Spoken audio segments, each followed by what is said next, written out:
Philippe Montagnier est avec nous. Bonsoir Philippe, merci d'être avec nous.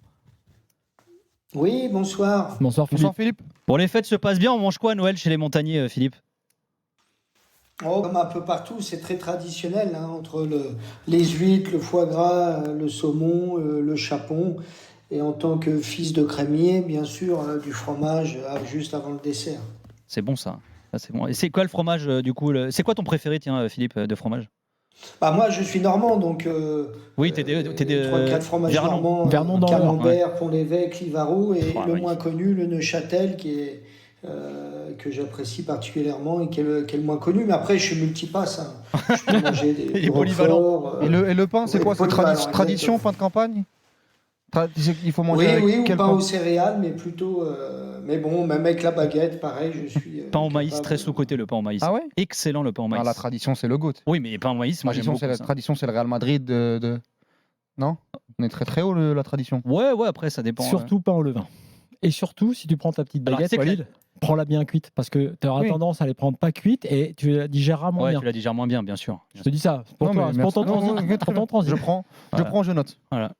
Bon bah merci d'avoir été avec nous, Philippe. De rien, cet instant gastronomique m'a beaucoup plu et c'est assez ça, là. rare que j'intervienne dans Bah ce voilà.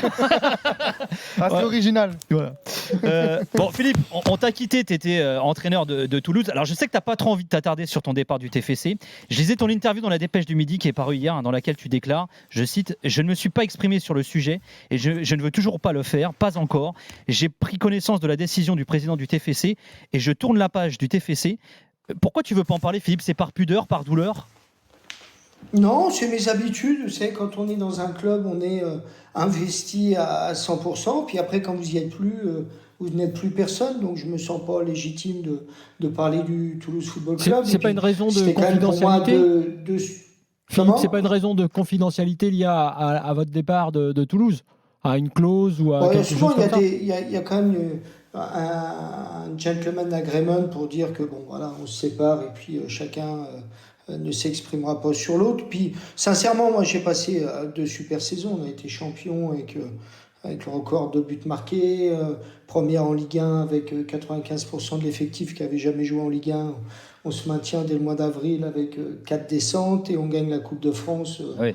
Et pas petitement, parce qu'à chaque fois que Toulouse va en finale de Coupe de France, il y a une pléthore de buts. Donc tout ça fait que pour moi c'est un super moment de ma carrière. Et puis voilà, puis maintenant je suis plus au TFC, donc j'ai plus trop à m'exprimer sur le TFC. Alors, on va profiter de ta présence, Philippe, ton expérience, ton expertise, pour se faire un petit bilan à mi-saison de notre Ligue 1.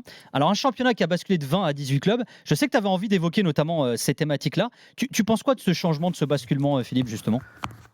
Moi, j'étais assez contre au départ. Je voyais pas l'intérêt de passer de 18 à 20, ni sur le plan financier.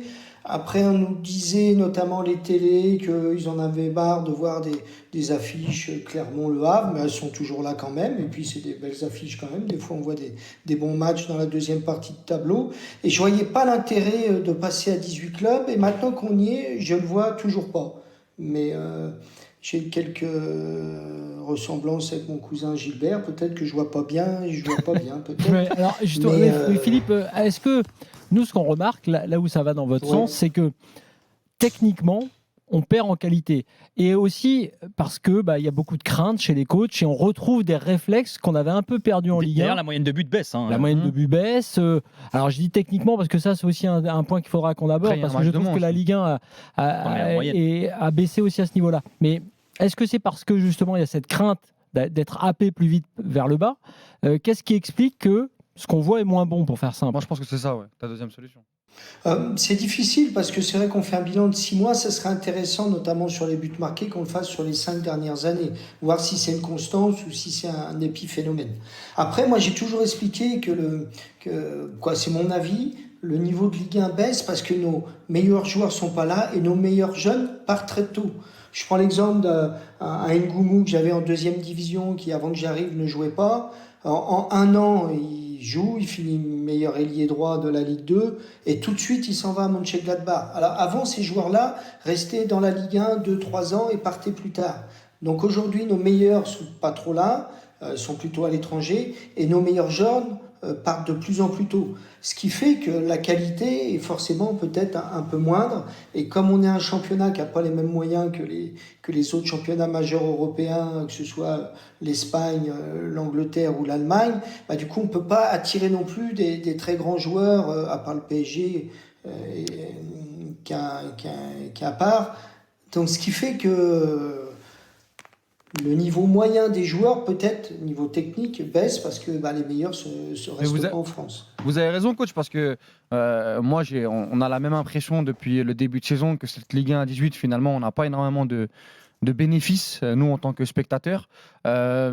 Maintenant, il ne faut pas qu'on soit définitif parce qu'on le voit avec la Bundesliga où le championnat à 18 pousse au spectacle.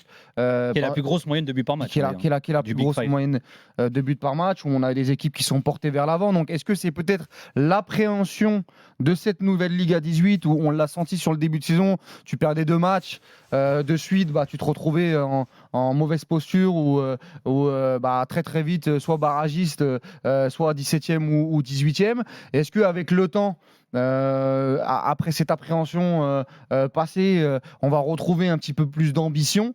Il faut qu'on laisse un peu de temps. Maintenant, le constat, il est clair sur les 6 premiers mois. C'est que moi, je le ressens, même quand on va au stade, etc., qu'on a une frilosité en se disant, bon, finalement, face à notre concurrent, est-ce que si on ne prend pas un point, parce que si on perd ce match-là, ça peut être difficile. Les entraîneurs aussi sont sur un siège éjectable depuis le début de saison, parce qu'il y a des gros clubs qui se retrouvent dans des positions anormales, avec aussi cette Ligue à 18. Alors, justement, puisque tu parles des entraîneurs, et j'aimerais bien entendre Philippe Montagnier là-dessus également, c'est aussi un débat qui a beaucoup eu ces derniers mois.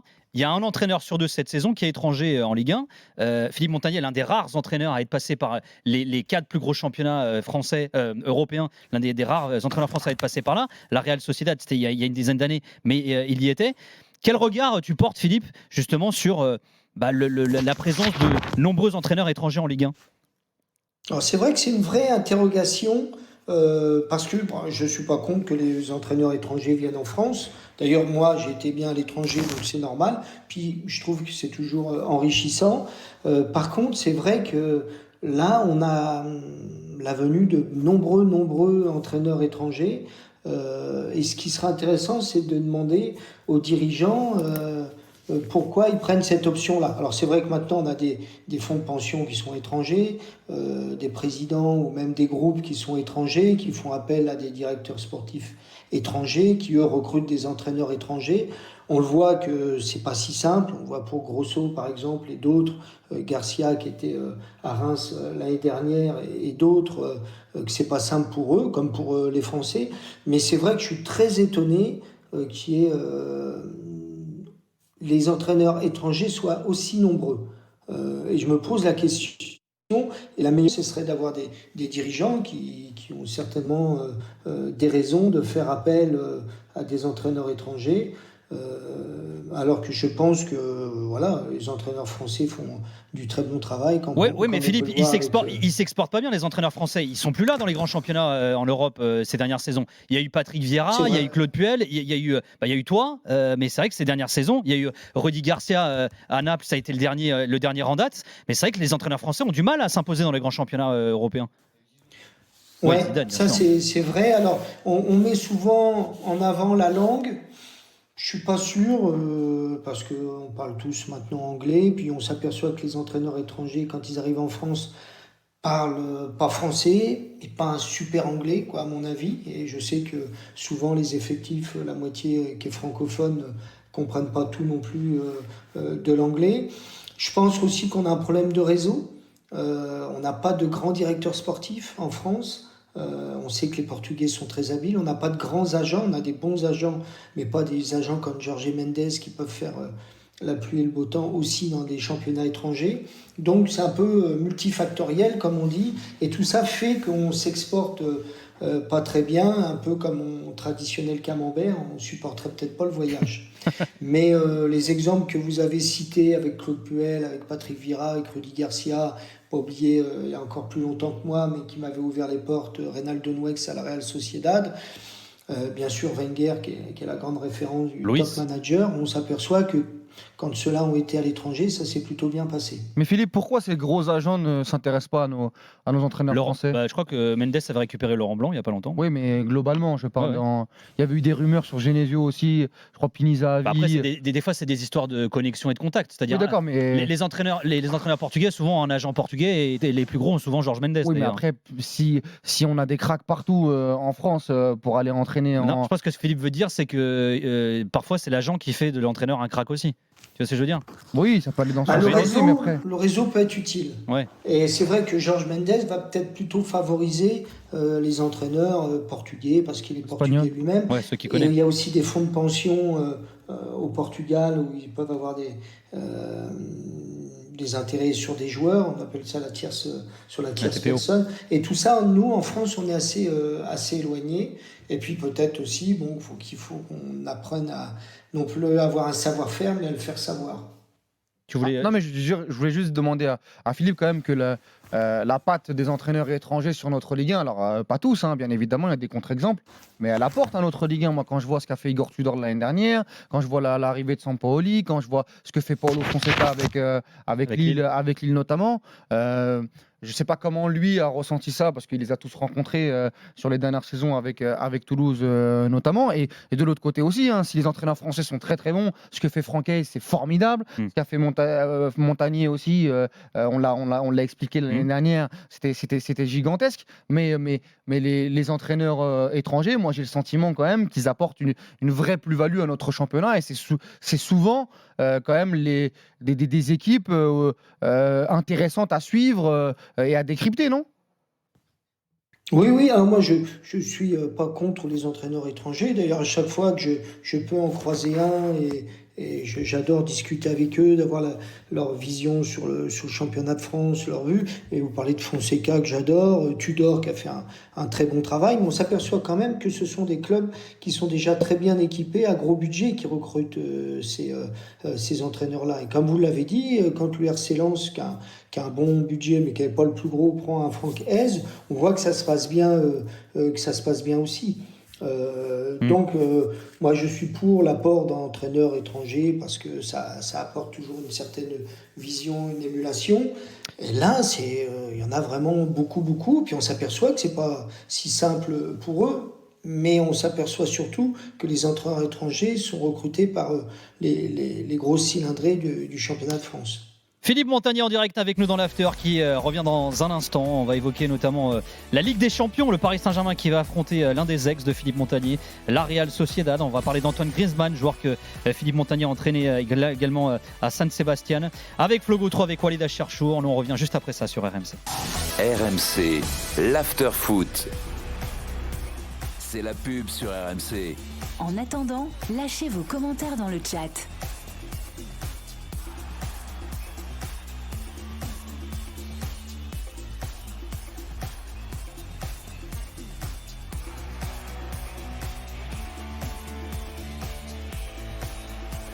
C'est la pub sur RMC. En attendant, lâchez vos commentaires dans le chat.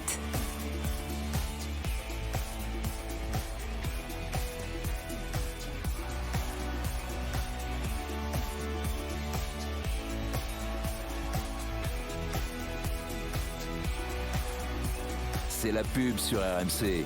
En attendant, lâchez vos commentaires dans le chat.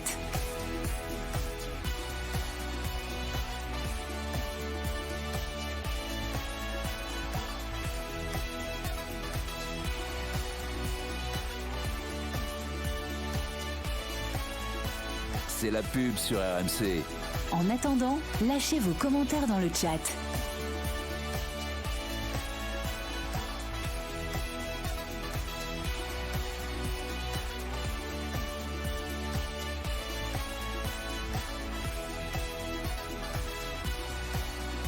C'est la pub sur RMC.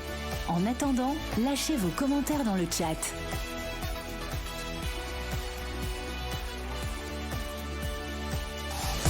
RMC jusqu'à minuit, l'Afterfoot.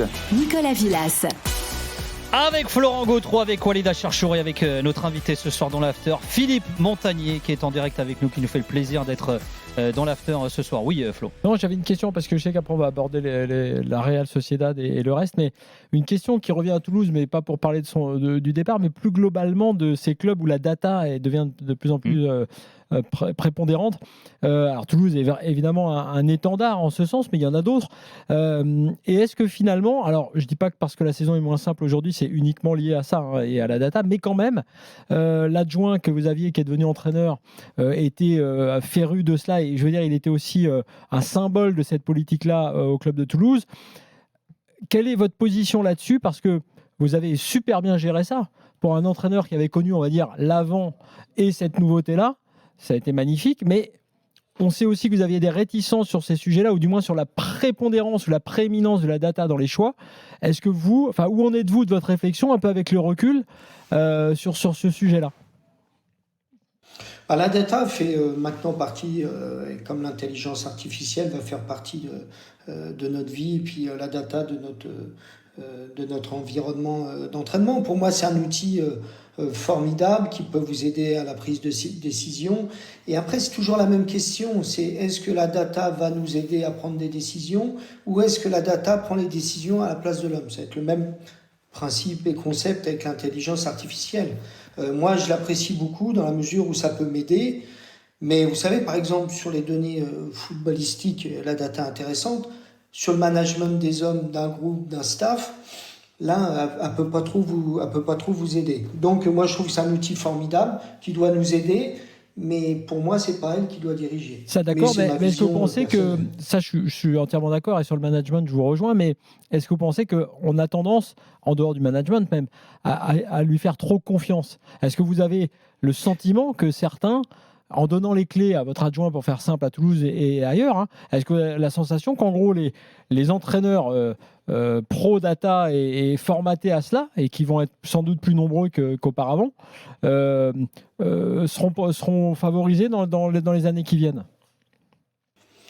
Je ne sais pas, je ne pense pas que mon successeur était spécialement pro-data, il a découvert ça à Toulouse, mais pour répondre à votre question, sincèrement, je pense qu'on doit évoluer dans notre métier. Et moi, c'est ce qui m'a plu à Toulouse, c'est ce challenge de dire, voilà, il y a des données qui arrivent, des datas, il faut composer avec. Et moi, ça m'a beaucoup plu de voir comment j'allais pouvoir évoluer dans cet environnement-là. Et ça m'a, bien sûr, enrichi.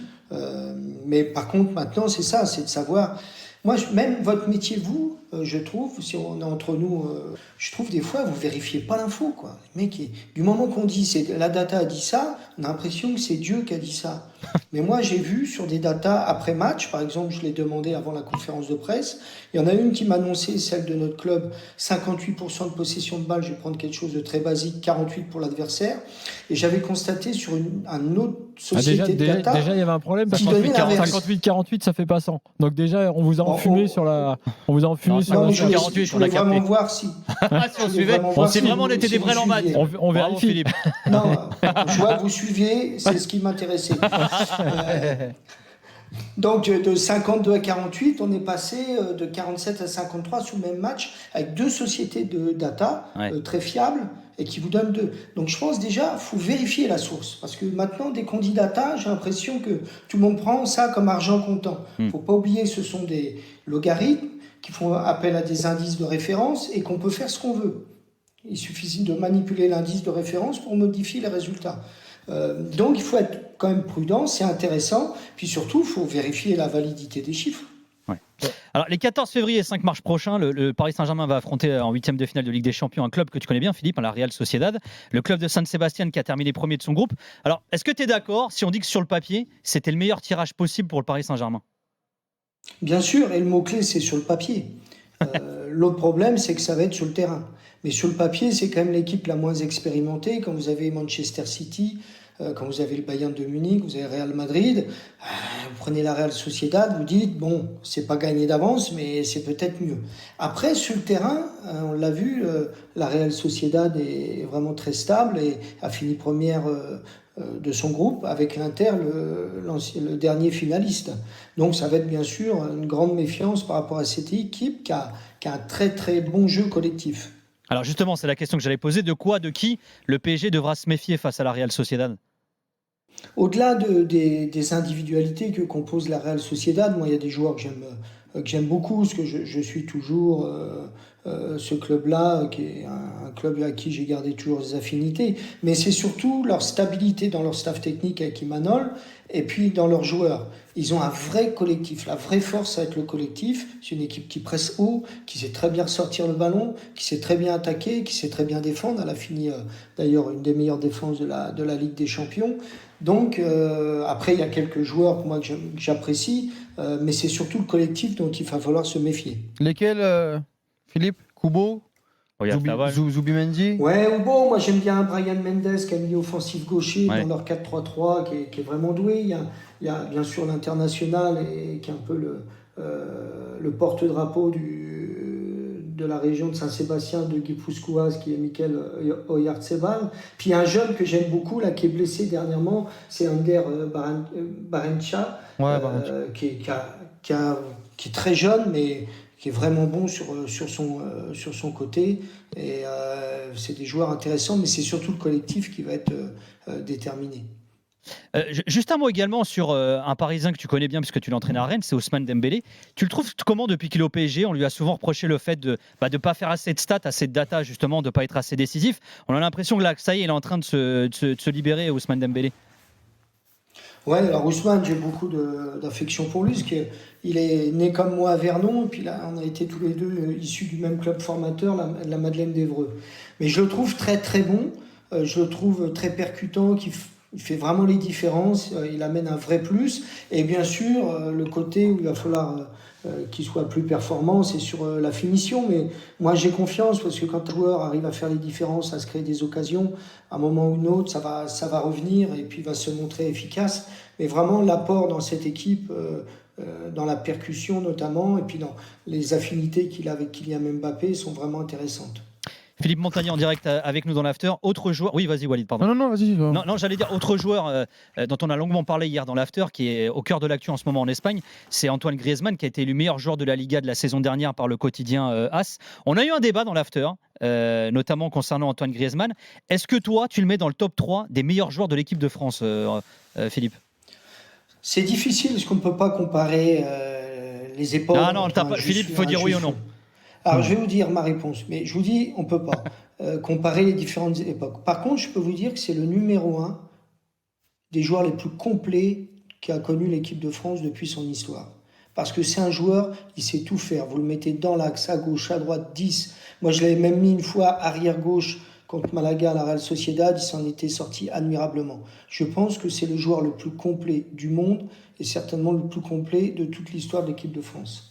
Voilà, ça va faire plaisir à Daniel, ça. Voilà. Et juste pour terminer, tu avais une question, non, Walid Non, moi c'était par rapport à la suite de sa carrière et par rapport à, Bien sûr. Par rapport à ce passage à Toulouse qui, moi, m'a conquis. Bon, je pense pas être le seul. Est-ce que vous vous sentez renforcé de ce passage à Toulouse par rapport à votre carrière, ce qu'était votre carrière avant d'arriver à Toulouse et le fait de rejoindre ce club en Ligue 2, les faire monter et aller chercher cette 12e place et cette coupe de France. On dit beaucoup de choses sur Philippe Montagnier, on en dit du bien, on en dit aussi du mal, on dit que parfois les adjoints font un gros boulot, parfois trop de boulot autour de Philippe Montagnier. Est-ce que déjà ça c'est vrai? Et puis comment vous voyez la suite de votre carrière? Moi j'estime que votre cote s'est rehaussée après ce passage-là. J'aimerais que vous nous expliquiez un peu votre sentiment. Ouais, alors c'est intéressant sur les adjoints parce que c'est le staff technique, c'est vraiment très important. Et j'ai eu la chance à mes débuts à Boulogne, en partant de CFA, temps de la Ligue 1, avec Hubert Fournier comme adjoint, que je salue, qui est notre DTN. Après, j'ai eu la chance de récupérer Michel Troin, où on a fait ce beau parcours à la Real Sociedad et puis avec Rennes. Après, j'ai eu la chance avec Mika Debève à Toulouse. Bon, finalement, je suis quelqu'un soit de très chanceux, ou soit qui choisit bien ses adjoints, ou peut-être un tout petit peu, j'y suis pour quelque chose. Peut-être qu'il bosse un peu aussi, Philippe Montagnier, quoi, c'est ça. Donc voilà, mais moi je suis très content qu'on parle de mes adjoints. D'ailleurs, moi je parle pas d'adjoints, je parle de collaborateurs. C'est parce que pour moi c'est un vrai travail d'équipe, et je pense que ça fait partie de mes qualités de faire travailler une équipe de joueurs, mais aussi un staff et ça doit faire partie de la panoplie du manager. Et je suis très content de pouvoir citer tous mes adjoints que j'ai eus qui m'ont aidé à performer avec certains clubs, et des fois à pas performer avec les mêmes adjoints. Alors, ce qui voudrait dire que quand ça marche, c'est grâce aux adjoints, puis quand ça foire, c'est à cause de l'entraîneur. C'est comme les émissions de radio, ça. Voilà. Mais vous l'avez entendu, ça, quand même, Philippe. Il n'y a pas que... Ouais, mais sincèrement, ça me gêne pas. Vous savez, moi, ce qui me plaît dans le foot, c'est le foot, quoi. Ouais. Et quand j'arrive comme à Toulouse, ou quand je suis arrivé, le club avait échoué dans la montée, au barrage, que 8 titulaires sur 10 s'en vont, de reconstruire une équipe, de performer, non seulement démonter, on a fini champion avec le record de buts marqués en Ligue 2. Après, c'est ça qui me plaît le plus dans le foot. Après, mais c'est quoi l'envie de Philippe Montagnier après, sur la suite? Voilà, après l'aventure à Toulouse, à bientôt 60 ans, moi, une sélection par exemple, un club, je sais pas, c'est non, quoi mais avant ça, est-ce que surtout vous êtes appelé? Parce que là, en ce moment, il y a quand même des clubs qui ont des petits soucis. Je regarde, mon regard va vers l'ouest, un peu plus loin que Rennes, à Lorient. Ah bon, j'ai eu peur. Non. Oui, bien sûr, il y a eu des sollicitations en France comme à l'étranger, puisque même des fois des curieuses sollicitations, mais le fait de parler anglais, espagnol couramment, on intéresse aussi et que j'ai entraîné à l'étranger, des clubs à l'étranger. Mais en France après, aussi. c'est pas simple. En France aussi, vous avez eu des sollicitations récemment. Oui. Oui, tout à fait. Après, on n'est pas les seuls. Vous savez, quand on vous appelle, vous faites partie d'une liste. Ouais, par exemple, sur l'affaire rennaise, par exemple, est-ce que avant le retour de Julien Stéphan, vous auriez pu revenir à Rennes? Je ne communiquerai pas sur les différents clubs qui ont pensé à moi gentiment. Après, ce qui est dur, je trouve, et que j'ai jamais fait, c'est d'arriver en cours de saison. Et j'avoue que c'est quelque chose que j'ai pas trop de savoir-faire là-dessus. Et souvent, c'est des clubs qui sont en grande difficulté. Donc moi, je dirais que je préfère démarrer une saison, essayer de construire un groupe, une équipe. Mais il ne faut jamais dire jamais. Puis ça dépend aussi des projets, de la cohérence, et puis des hommes. Et des adjoints. Aussi. Et des adjoints, parce que là, ils sont tous pris. Donc, il faut que j'en trouve d'autres. Et certainement que j'en trouverai un autre qui fera tout gagner à ma place. Philippe Montagnier, merci beaucoup d'avoir été avec nous, Philippe. Bonne fête de fin d'année, Philippe. Merci beaucoup. Philippe, pour votre franchise. Merci à vous également, c'était un plaisir. Merci, c'est très gentil, Philippe. Voilà, Philippe Montagnier en direct avec nous dans l'After.